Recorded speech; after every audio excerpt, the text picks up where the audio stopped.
Bodybuilders are weak.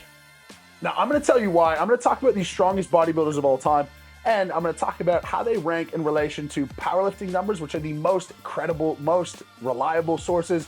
And I'm going to tell you why bodybuilding and strength is just different styles of training altogether, and they really don't overlap as much as you might think at the top level.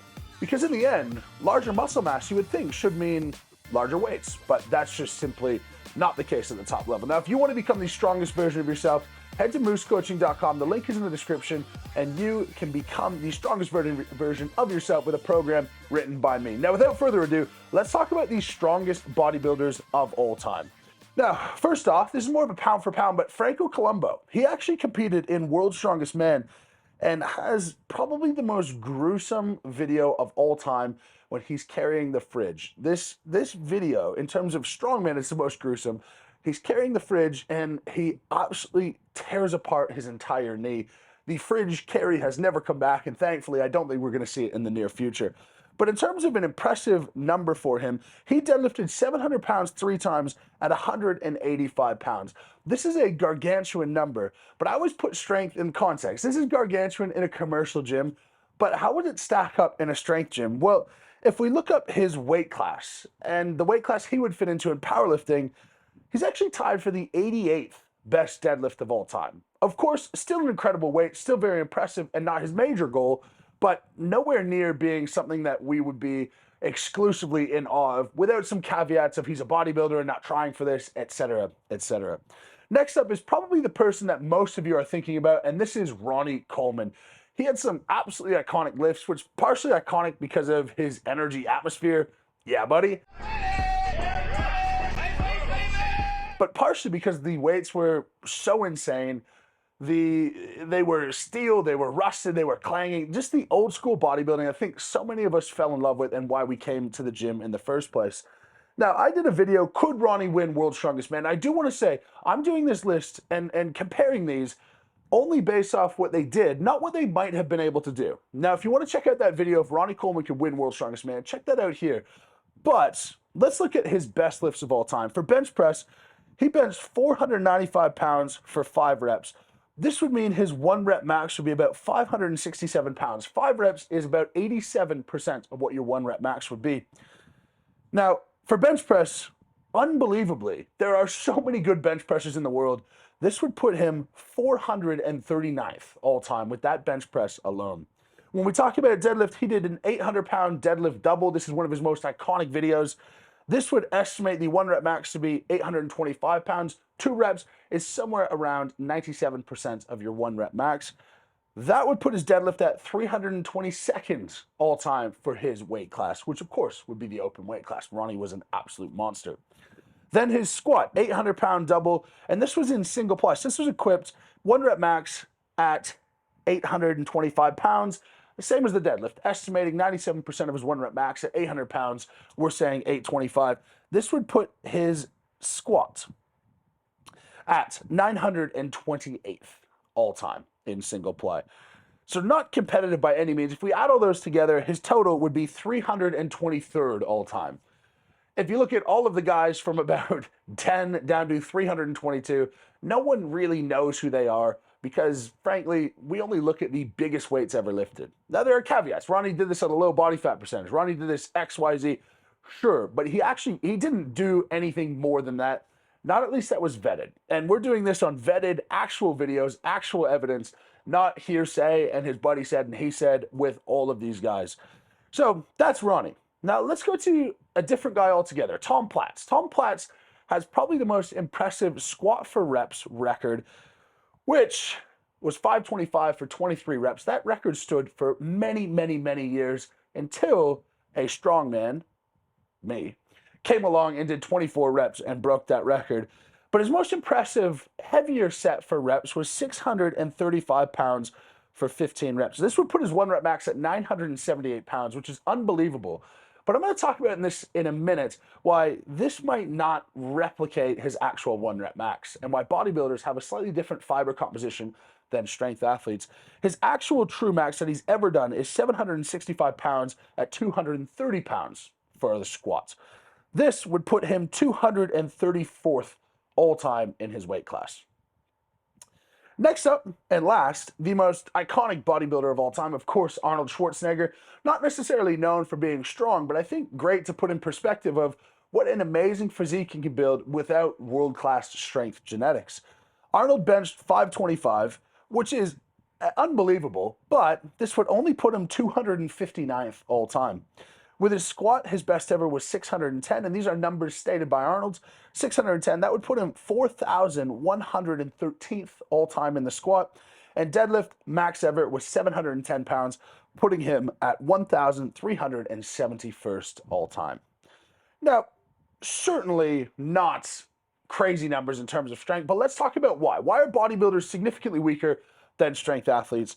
First is the training style. Now, really, if you're trying to build muscle, there are two things you need to do. One is work close to intensity, and two is build an adequate amount of volume so that you're damaging the muscles and they can rebuild bigger. If you're looking to build muscle, I've done a muscle building program linked again in the description.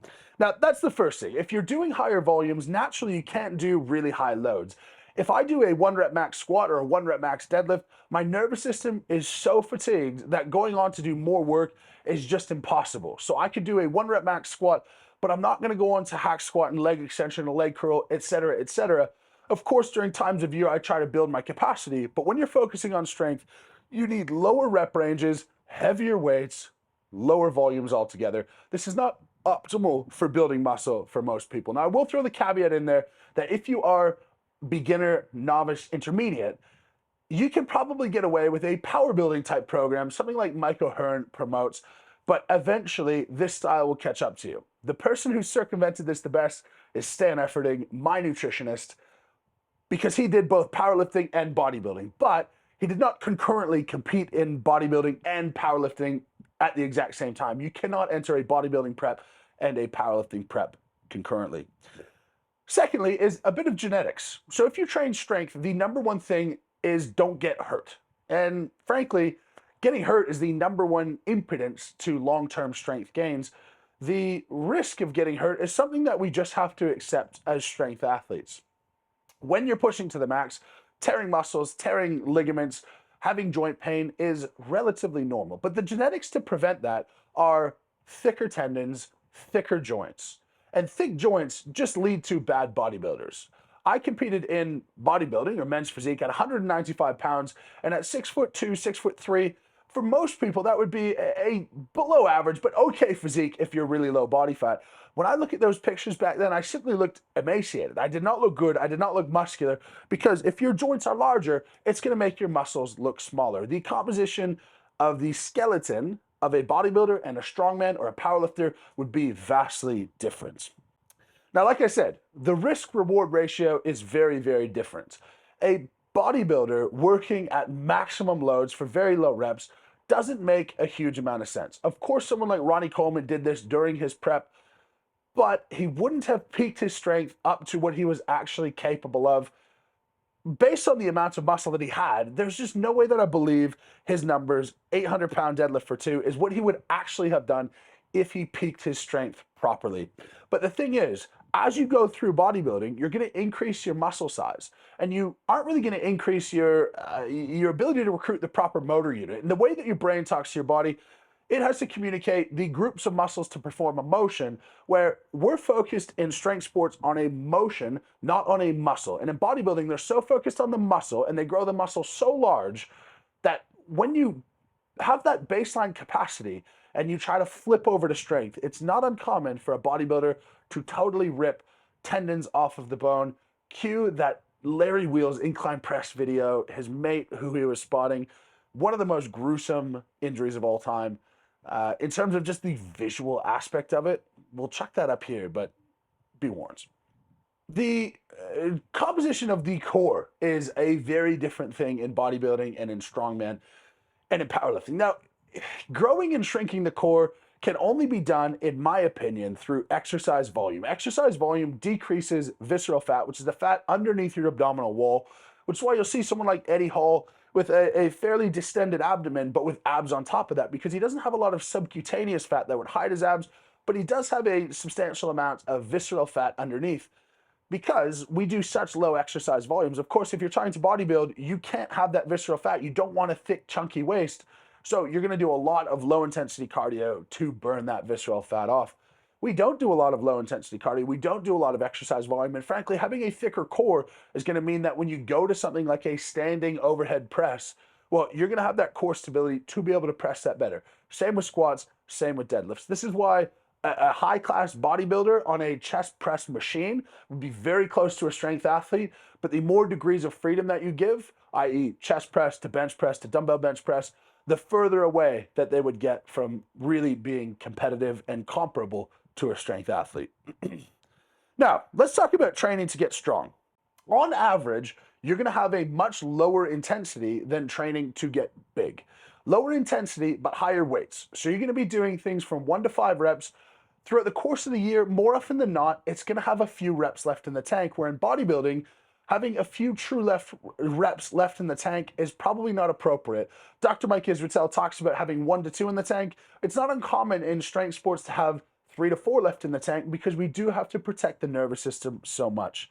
Next, we focus on moving the weight. We look a lot at bar path. We don't really think about what muscles are you feeling. We might have some small cues in the off season of engage the lats and the deadlift, let's say, but in season, we're thinking more about keeping the bar close by any means necessary, not really engaging a particular muscle.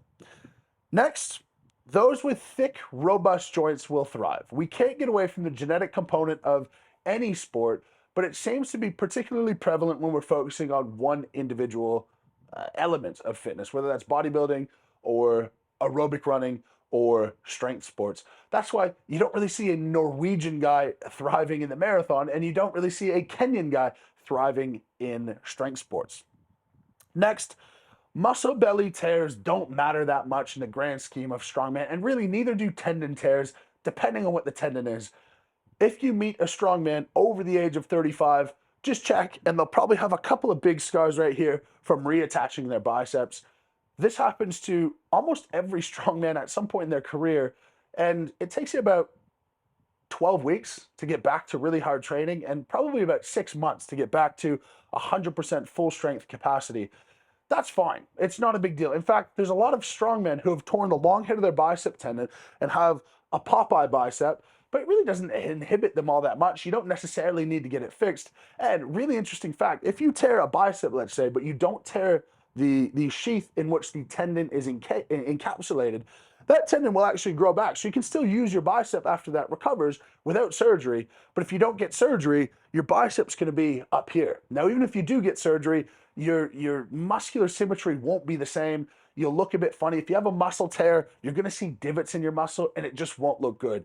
This is why someone like Terry Hollins, who transitioned from strongman to bodybuilding, if you look at his physique, which is phenomenal, and he does an amazing job to get in shape, you do see imperfections in the muscles because of so many small damages over time.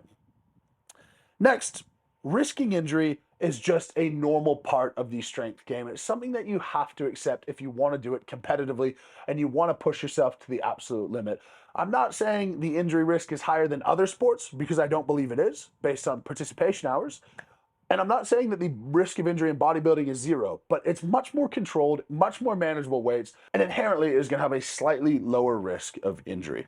Now, again, if you want to become the strongest version of yourself, check out the programs. The link is in the description and in the pinned comment. I would love to have you on the team. 100% money back guarantee with whatever program you buy. If you don't get the results you're looking for in 12 weeks, you also get heaps of education on whatever program that you choose. So you don't just get thrown a program and thrown to the wolves. It's something that's going to help you forever.